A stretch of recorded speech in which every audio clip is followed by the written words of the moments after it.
দারুণ! বাহ, আসলেই দারুণ। তাহলে দাদু ভাইরা দেখলে তো, নেক কাজের উসিলায় আল্লাহ তার রহমত দান করেন। জি দাদু ভাই, এবার আরেকটা বলো। এখন তো 7টা বাজে। এশার ও তারাবির নামাজে যাবার আগে আধা ঘন্টা সময় পাওয়া যাবে। ঠিক আছে, আরেকটা বলছি। এটার বিষয়বস্তু কি দাদু? সদকা। দাদু, আমরা তো দান সদকা একসাথে বলি, তাহলে দান আর সদকা কি একই? অনেকটাই এক, তবে দানের চাইতে সদকার ব্যাপকতা বেশি। সদকার অর্থ আন্তরিকতা। যে দানের সাথে আন্তরিকতা আছে সেটা সদকা। কেন দাদু ভাই, কেন ব্যাপকতা বেশি? সম্পদের প্রকৃত মালিক আল্লাহ তাআলা, মানুষ কেবল এসবের ব্যবহারকারী। ঠিক তো? হ্যাঁ, একদম ঠিক। তাই আল্লাহ কাউকে সম্পদ দেন, আবার কাউকে সম্পদ না দিয়ে পরীক্ষা করেন। ও আচ্ছা, তাই? ধনীদের সম্পদের মধ্যে গরিব, দুঃখী ও অসহায় মানুষের অধিকার রয়েছে। বুঝেছি।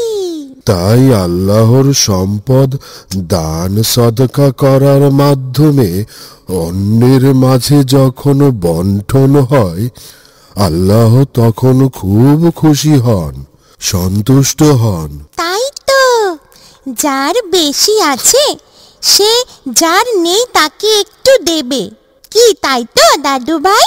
তার মানে আল্লাহকে সন্তুষ্ট করার জন্য আন্তরিকতার সাথে যে দান করি সেটাই সদকা। একদম ঠিক। তবে সদকা কবুল হওয়ার জন্য কতগুলো বিষয় আছে। দান করব, সেখানেও আবার শর্ত? হ্যাঁ, শর্ত। যেমন ধরো, হালাল সম্পদ দান করতে হবে, আবার উত্তম সম্পদ দান করতে হবে। লাভের আশা না করে আল্লাহর সন্তুষ্টির জন্য দান করতে হবে। ও তাই, এগুলো তো ভালো শর্ত দাদু ভাই। আরো আছে, যেমন গোপনে দান করা উত্তম, প্রকৃত হকদারকে দান করা, যৌবন বয়সে দান করা, আর দান করে খোটা না দেয়া। আচ্ছা আচ্ছা, বুঝেছি বুঝেছি দাদু ভাই, এখন গল্পটা বলো জলদি জলদি। পবিত্র কোরআনের সূরা আনফলের 60 নম্বর আয়াতে সদকার উসিলায় বালা মুসিবত থেকে মুক্ত থাকার একটি ঘটনা আছে, সেটাই বলছি।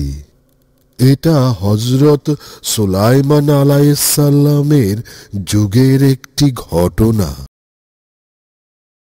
গতকাল একটা পারলাম, আজকে একটা, আমার 2টা বাচ্চা হবে। কি মজা, কি মজা! ওই যে, ঘটনা নিশ্চয়ই ঘটেছে।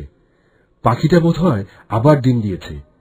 যখনই ডিম দেয় তখনই লাফালাফি করা বেড়ে যায়। দাঁড়াও, মজা করে ডিমটা খাবো। দুষ্ট লোক, বাজে লোক, আবার আমার ডিম খেতে এসেছে এই লোকটা। ওই পাখি, এই পাখি, খবরদার বলে দিচ্ছি। তোমাকে খবরদার বলে দিচ্ছি আমি, আবার তুমি ডিম নিতে এসেছ, দুষ্ট লোক। তোর ডিমগুলো খুব মজা। যতবার ডিম পারি ততবার খেয়ে ফেলো, পাখি কোথাকার। আমি কি করব, এত মজার ডিম কেবলই খেতে ইচ্ছে করে। হায় হায় হায়, খেয়ে ফেললো রে। দাঁড়াও, আমি সুলাইমান বাদশার কাছে নালিশ করব। যাও যাও, নালিশ করো। মুরগির ডিম খেতেই পারি, মুরগির ডিম খেতে পারি, হাঁসের ডিম খেতে পারি। তোমার ডিম খেতে অসুবিধা কি? ওগুলো তো তোমার পোষা পাখি। তাহলে তুমিও আসো, পোষ মানো। আমি তোমাকে খাবার দেব, তুমি ডিম দেবে। না না না না, কখনো না। আমি বনের পাখি, তুমি বুঝলে? তাহলে যা যা।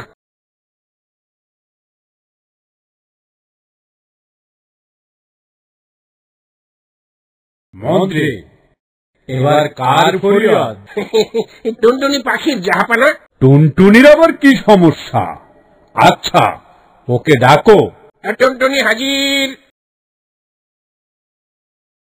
হুজুর, হুজুর, দুষ্ট লোকটা প্রতিবার আমার ডিম খেয়ে ফেলে। এরকম হলে আমি বাচ্চা কোথায় পাবো বলুন তো?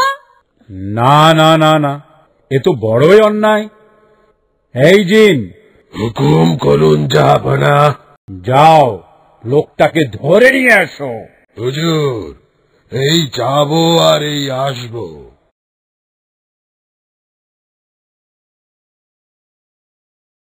এসে গেছি হুজুর। এই, তোমার নাম কি? আব্দুল হাকিম। শোনো আব্দুল হাকিম, তোমার নামে গুরুতর অভিযোগ। তুমি ওই পাখির ডিম খেয়ে ফেলো। খাওয়ার কি আর কিছু পাচ্ছ না নাকি?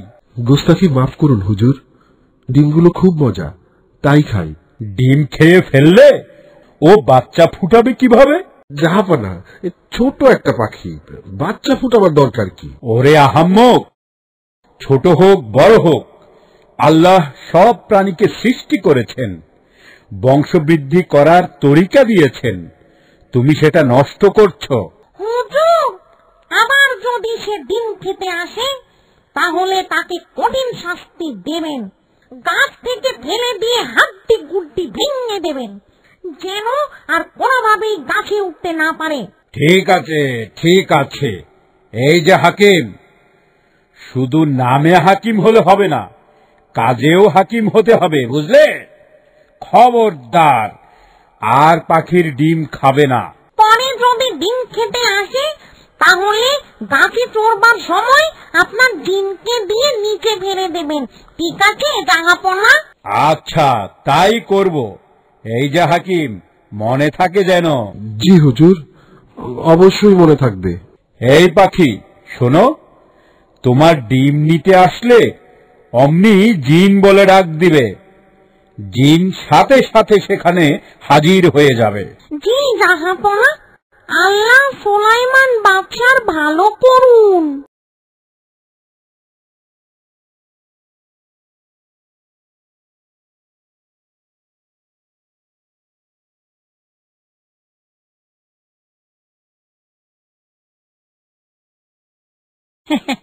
হে আল্লাহর বান্দা, আমি অসহায় মানুষ, চলতে কষ্ট হয়। আল্লাহর ওয়াস্তে আমাকে কিছু ভিক্ষা দিন। আল্লাহ আমাকে কতই না ভালো রেখেছেন, সুস্থ সবল আছি, শুকর আলহামদুলিল্লাহ। দয়া করে আমাকে একটু ভিক্ষা দিন।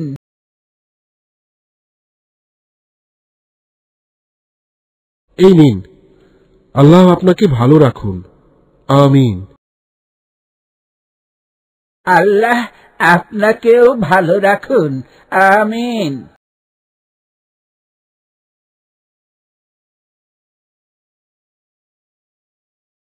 আহা কি আনন্দ! ডিমে তা দেব, এবার বাচ্চা ফুটবে। দুষ্টু লোকটা আর ডিম খেতে পারবে না। কি মজা, কি মজা! না, পাখির ডিম খাবো না বলে কথা দিয়েছি। আল্লাহ এবার আমার তৌফিকে ডিম খাওয়া রাখিনি। এবার কোনো দুষ্টু লোক, কোনো পাজি লোক আমার ডিম খেতেই পারবে না। কি আনন্দ, কি আনন্দ! দেখেছো কাণ্ড, পাখিটা আমাকে দুষ্টু লোক বলছে, পাজি বলছে। এই পাখি, এই মুখ সামলে কথা বল। ইস, দুষ্টুকে তো দুষ্টুই বলবো, তো আর কি বলবো আমি? এই পাখি, আমাকে কিন্তু রাগাবি না, রেগে গেলে কিন্তু আমি রেগে যাব। রেগে গেলে উনি নাকি কেটে যাবে। তো রেগে গিয়ে করবেনটা কি দুষ্টু লোক শুনি? কি করব? দাঁড়া। জিন, ওই দুষ্টু লোকটা আবার আসছে আমার ডিম নিতে। জিন! সর্বনাশ! ও জিন ভাই, জিন ভাই নিয়ে ফেললো তো। এত বড় সাহস! দাঁড়া, আসছি।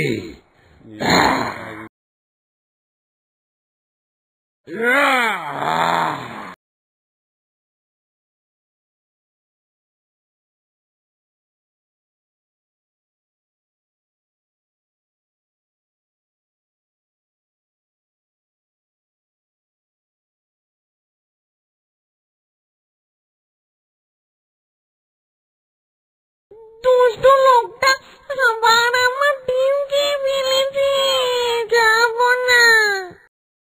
এই জিন, তুমি নির্দেশ পালন করলে না কেন?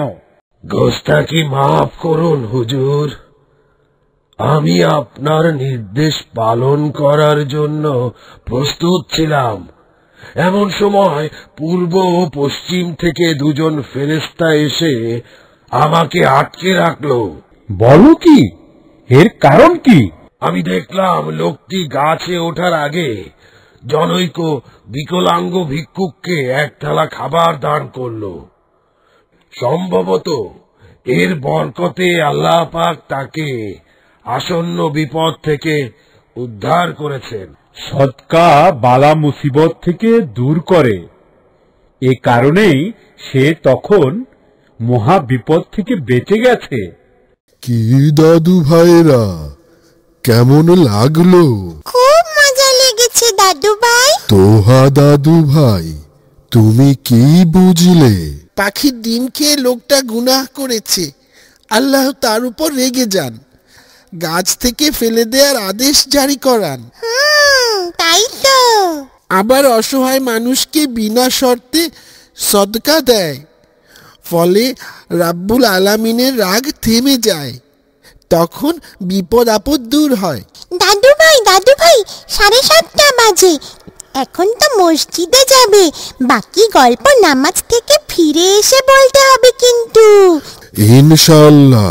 দাদিমা সেজন্যই সোহাকে বলে গল্প বুড়ি।